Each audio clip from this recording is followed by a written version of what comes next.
All right, sprawling. Different kinds of sprawls. I like to say that a sprawl is when you have both of your hips square to the mat and your laces on the mat.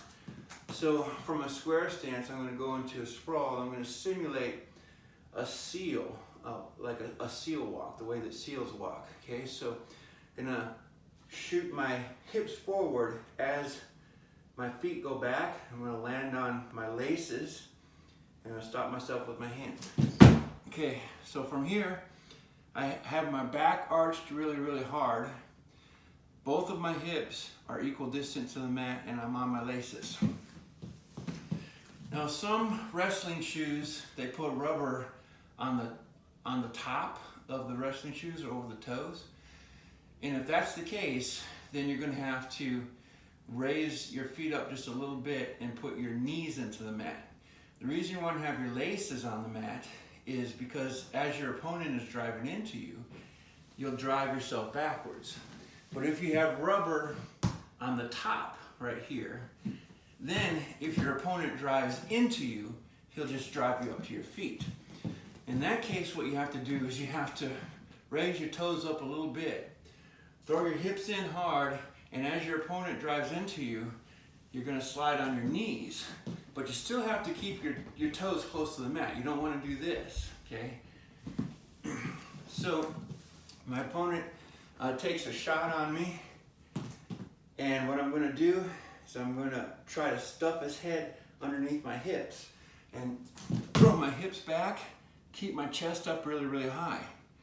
So this is going to make my hips really heavy, which is why I want to have my hips on top of his head.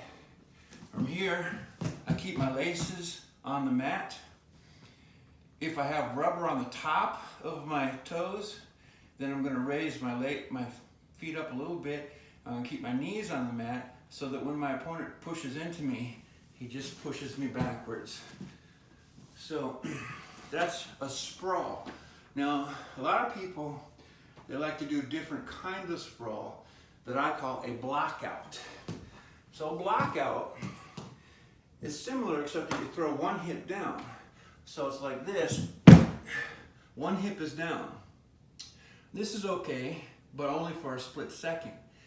The problem with this is if we stay here, our opponent's going to be able, if he's in and he's anywhere near my legs, he can do a knee slide and then use his head to dump me.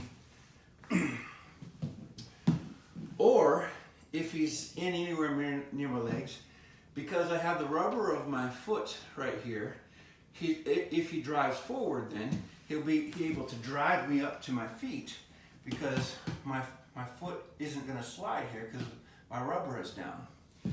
So if we're going to do a blockout, our opponent shoots in for a double, I'm going to feed him one leg and throw my legs back. But I can't stay here. I have to immediately go to a sprawl, a real sprawl. His head is going to be over on this side if he's smart.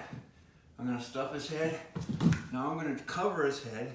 I'm going to go into a sprawl where both of my hips are square to the mat and I'm on my laces. I'm covering his head. And so that if he tries to drive into me from here, he's not going to be able to drive me up to my feet. He's just going to be pushing me backwards. Now I'll let him do that until he gets tired, until he stops, and then I'll go into my short offense.